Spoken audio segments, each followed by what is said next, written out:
गौतम बुद्ध अक्सर अपने शिष्यों से कहा करते थे कि दुनिया की सबसे तेज छुरी हमारी जबान है और दुनिया के सबसे खतरनाक हथियार हमारे शब्द हैं, जो बिना किसी खून खराबे के लोगों को अंदर ही अंदर मार सकते हैं।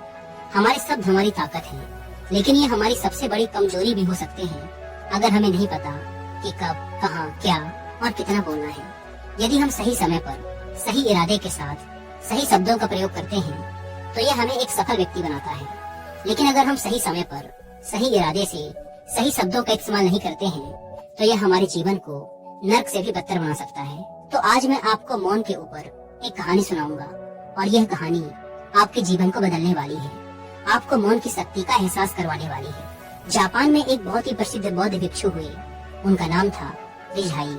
रिझाई अकेले रहते थे जंगल के पास, दुनिया के शोर शराबे से दूर। रिझाई एक बहुत ही बड़े ध्यानी और प्रबुद्ध व्यक्ति थे और इसीलिए वो पूरे जापान में बहुत प्रसिद्ध भी थे। एक दिन एक राजकुमार रिझाई के पास आया और बोला, प्रिय भिक्षु, मैं हमेशा थका हुआ, निराश और परेशान महसूस करता हूँ। मेरा मन बहुत अशांत रहता है। हालांकि मेरे पास सब कुछ है, दौलत, शोहरत, सुख सुविधाएं जो हर व्यक्ति चाहता है या पाने की इच्छा करता है, लेकिन फिर भी मेरे अंदर इतनी अशांति और चिंता क्यों है? रिझाई ने कहा, इस प्रश्न का उत्तर तुम जानते हो, बस तुमने कभी इसकी तलाश नहीं की। रिझाई ने आगे कहा, मैं एक प्रयोग करना चाहता हूँ, क्या तुम करना चाहोगे? इस प्रयोग के बाद तुम्हारे जीवन में किसी भी तरह की अशांति और चिंता नहीं रहेगी। यह सब सुनकर राजकुमार बहुत हैरान हुआ। उसने रिझाई से कहा, बताइए मुझे करना क्या है? अपने मन की शांति के लिए मैं कुछ भी करने को तैयार हूँ। भिक्षु रिझाई ने एकदम शांत स्वर में उत्तर दिया, अगले 10 दिनों तक तुम मेरे आश्रम में रहोगे और एक सामान्य व्यक्ति की तरह अपना जीवन व्यतीत करोगे, और इन 10 दिनों तक तुम एकांत में अकेले मौन बैठे रहोगे, जितना हो सके कम बोलोगे। राजकुमार भिक्षु की बात से सहमत हो गया। पहले दिन राजकुमार को लगा कि उसका मन सामान्य से अधिक अशांत और विचलित है। उसके मन में तरह तरह के प्रश्न उठ रहे थे और वह आम लोगों की तरह जीवन जीने में असहज महसूस कर रहा था। उसके अंदर से बोलने की प्रबल इच्छा उठ रही थी, लेकिन वह मौन रहा। उसके मुंह से कुछ नहीं निकला, एक शब्द भी नहीं। वह बस चुपचाप बैठा रहा। लेकिन रात होते होते उसे अंदर ही अंदर शांति का अनुभव होने लगा। उसके लिए यह अनुभव अजीब था। वह खुद से पूछ रहा था कि वह अंदर ही अंदर खुशी क्यों महसूस कर रहा है और उसकी आंतरिक बेचैनी और चिंता कम क्यों होने लगी है। अगले दिन राजकुमार एकांत में चुपचाप बैठा प्रकृति को निहार रहा था, पौधों को, फूलों को, आकाश में उड़ रहे पक्षियों को। वह अपने जीवन में पहली बार महसूस कर रहा था कि उसके आसपास की प्रकृति कितनी अद्भुत है। वह दिन भर प्रकृति की सुंदरता को देखता और उसकी शांति को महसूस करता रहा। इस तरह से एक हफ्ता बीत गया और अब तक उसके मन की सारी बेचैनी, सारी हलचल, सारी उथल पुथल और सारा तनाव एकदम गायब हो गया था। 8वें दिन की सुबह राजकुमार फिर से एकांत में बैठ गया और कुछ ही मिनटों में उसकी आंखें अपने आप बंद हो गई और वह गहरे ध्यान में चला गया। वह पूरे दिन वही आंखें बंद किए बैठा रहा और गहरे ध्यान में डूबता चला गया। ना कोई शब्द, ना कोई चिंता। राजकुमार भीतर से असीम शांति और आनंद से भर गया। राजकुमार अपने बाकी के 2 दिन इसी तरह गहरे ध्यान में व्यतीत करने के बाद 11वें दिन रिझाई के सामने प्रस्तुत हुआ और रिझाई को प्रणाम करके बोला, प्रिय भिक्षु, मुझे उत्तर मिल गया कि मेरे मन में इतनी उथल पुथल और चिंता क्यों थी। मैं जान गया कि मेरा मन इतना अशांत और विचलित क्यों था। रिझाई ने मुस्कुराते हुए पूछा, बताओ क्या उत्तर मिला तुम्हें? राजकुमार ने कहा, मैं आवश्यकता से अधिक बातें करता था। मैं किसी पर भी अपने शब्द और ऊर्जा व्यर्थ करता था। मैं दिन भर अपने लोगों से फालतू की बातें करता रहता और फिर उन्हीं के बारे में अकेले में सोचता रहता और ज्यादातर समय नकारात्मक ही सोचता। इस तरह मैं बस अपना समय बर्बाद कर रहा था। ज्यादा बोलने और नकारात्मक सोचने की वजह से मेरा मन अशांत और बेचैन हो गया और इस वजह से मैं किसी भी चीज पर ठीक से काम नहीं कर पा रहा था, जिससे फिर मैं लगभग हर काम में असफल होने लगा और फिर इन लगातार मिलने वाली असफलताओं की वजह से मैं और भी उदास और चिड़चिड़ा हो गया और इसने मेरे जीवन को नष्ट कर दिया। लेकिन ये 10 दिन पूरी तरह से अलग थे।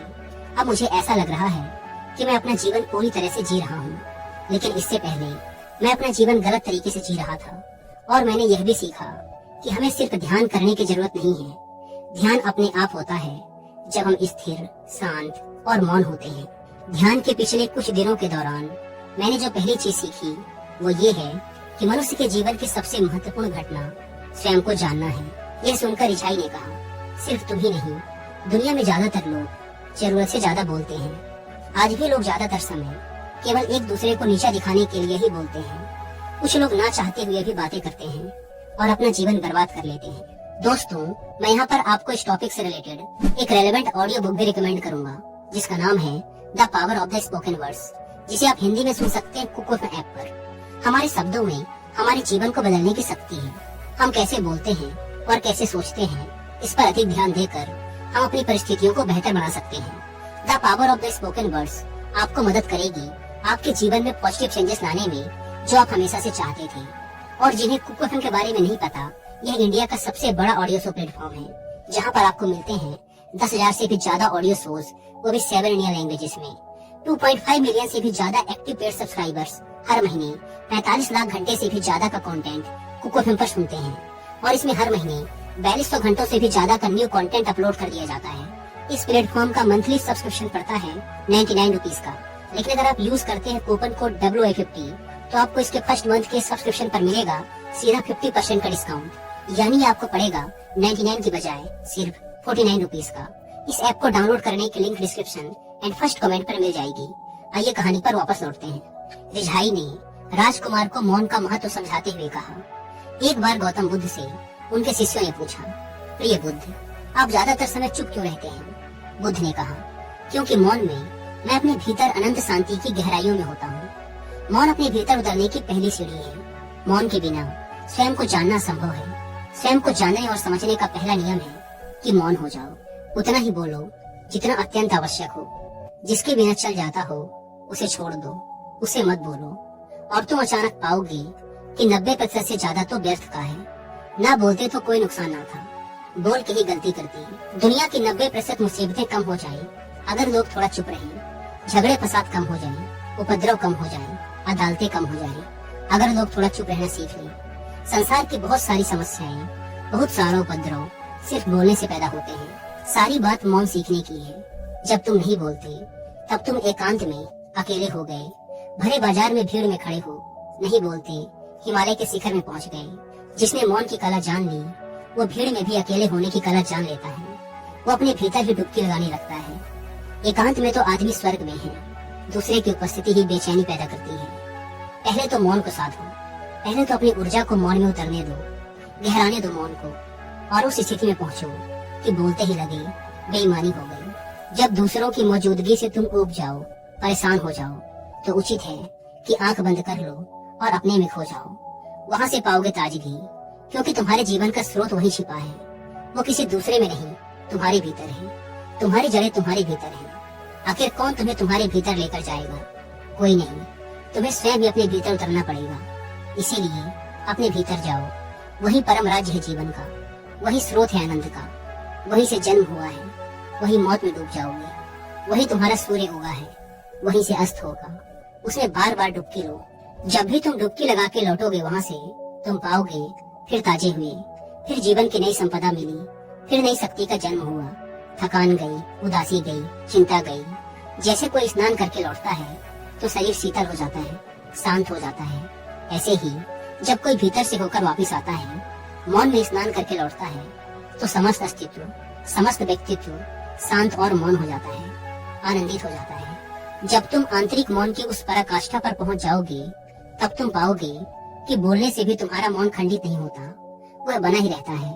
उसकी एक अंतर्धारा लगातार तुम्हारे भीतर बहती रहती है। तुम बोलते तो हो, लेकिन अपने से छूटते नहीं। तुम शब्द का उपयोग भी करते हो, लेकिन वो तुम्हारे मौन को खंडित नहीं कर पाते। एक बार गहरे मौन में स्थिर हो जाओ, फिर तुम्हारी वाणी में भी सुगंध आ जाएगी, फिर तुम्हारी वाणी में भी एक विशालता आ जाएगी। तुम्हारा बोलना संगीतपूर्ण होगा, तुम्हारा बोलना सत्य होगा। तुम बोलोगे तो दूसरों पर भी शीतलता छा जाएगी। जैसे ही तुम अंदर से चुप होते हो, तुम इतने शक्तिशाली होने लगते हो कि समाज की निर्भरता तुम छोड़ने लगते हो, और तुम्हारे जीवन में एक मस्ती आती है जो केवल दीवानों के जीवन में होती है। तुम्हारे चेहरे पर एक नई रौनक आ जाती है। तुम्हारी आंखें किसी और ही ओज से भर जाती हैं, और तुम अनंत शांति के समुद्र में डूबने लगते हो। इतना कहकर भिक्षु रिझाई ने अपनी बात खत्म की और वो मौन में चले गए। राजकुमार भी उनका धन्यवाद कर अपने महल वापस चला गया। दोस्तों, आपने भी अनुभव किया होगा कि बहुत ज्यादा बात करने से दिमाग अशांत हो जाता है, जिससे हम अपने दिमाग पर नियंत्रण खो देते हैं और साथ ही अपना ध्यान भी खो देते हैं। जो लोग बहुत ज्यादा बोलते हैं उनके पास किसी एक काम पर ध्यान केंद्रित करने की काबिलियत नहीं होती। वो अपने किसी भी लक्ष्य पर पूरी तरह से केंद्रित नहीं हो पाते, और अगर हम केंद्रित नहीं हैं तो जीवन की सच्चाई को समझ नहीं पाएंगे और ना ही कभी मनचाही सफलता हासिल कर पाएंगे। इसके अलावा भी आपने देखा होगा कि जो लोग अधिक बोलते हैं वो अक्सर लोगों के बीच हंसी का पात्र बन जाते हैं, और जो लोग कम बोलते हैं और अपनी बात पर कायम रहते हैं उन्हें लोगों से सम्मान मिलता है। लोग उनकी बातों को सुनते हैं और उन पर भरोसा भी करते हैं। जो लोग जरूरत से अधिक बोलते हैं और अपने विचारों के बारे में पक्के नहीं होते, उनका दिमाग अस्थिर और विचलित रहता है, शोर से भरा रहता है, और एक अशांत दिमाग वाला व्यक्ति जीवन में किसी भी चीज में सफल नहीं हो पाता, क्योंकि वह किसी भी काम में फोकस नहीं कर पाता। यदि किसी व्यक्ति को यह पता है कि उसे कब, कहां और क्या बोलना है, तो वह व्यक्ति सच में बहुत बुद्धिमान है, और ऐसा व्यक्ति जहां भी जाता है उसका व्यक्तित्व तो आकर्षण का केंद्र बन जाता है, और वह जो कुछ भी करता है उसमें सफल होता है। अगर हम किसी महान और सफल व्यक्ति के व्यक्तित्व को गहराई से देखें तो पाएंगे कि वो कम बोलते हैं और कम से कम शब्दों में अपनी बात खत्म कर देते हैं। वह बोलने से पहले वो चीजों और जिसके बारे में उसे बोलना है उनके बारे में गहराई से सोचते हैं। लेकिन जो लोग बहुत ज्यादा बोलते हैं, बहुत बार वो झूठ भी बोलते हैं और अपनी बातों से दूसरों के मन और विचारों पर कचरा डालते रहते हैं। वो ज्यादातर समय दूसरों की बुराई करते रहते हैं, इसीलिए उनके अपने भी उनसे नफरत करने लगते हैं और उनसे बचने की कोशिश करते हैं। हमारे भारतीय उपनिषदों में कहा गया है कि हमारे शब्द वास्तविक ब्रह्म शक्ति है। मौन से धैर्य आता है, धैर्य से ध्यान, और ध्यान से हम अपने जीवन के बारे में जागरूक हो जाते हैं। इसीलिए अगर हम ज्यादा बात करते हैं तो हम मौन को खो देते हैं, जो मन की शांति का पहला स्तंभ है। दोस्तों, आज से हम भी मौन का अभ्यास करते हैं। आज से हम भी वही बोलेंगे जो जरूरी है, और हम कोशिश करेंगे कि कम से कम शब्दों में अपनी बात खत्म करें, और हो सके तो कोशिश करेंगे कि रोज कम से कम 30 मिनट एकांत में चुपचाप बैठें। और मुझे पूरा विश्वास है कि इससे हम सब के अंदर एक सकारात्मक बदलाव जरूर आएगा। इसी के साथ इस वीडियो को खत्म करते हैं। मुझे उम्मीद है कि आपको इस वीडियो से काफी कुछ सीखने को मिला होगा। और जाने से पहले एक बार फिर याद दिला दूं कि कुको FM पर the power of the spoken words book की हिंदी ऑडियो बुक को सुनना ना भूलें, और मंथली सब्सक्रिप्शन पर 50% डिस्काउंट के लिए आप WI50 कूपन कोड का इस्तेमाल भी कर सकते हैं। धन्यवाद।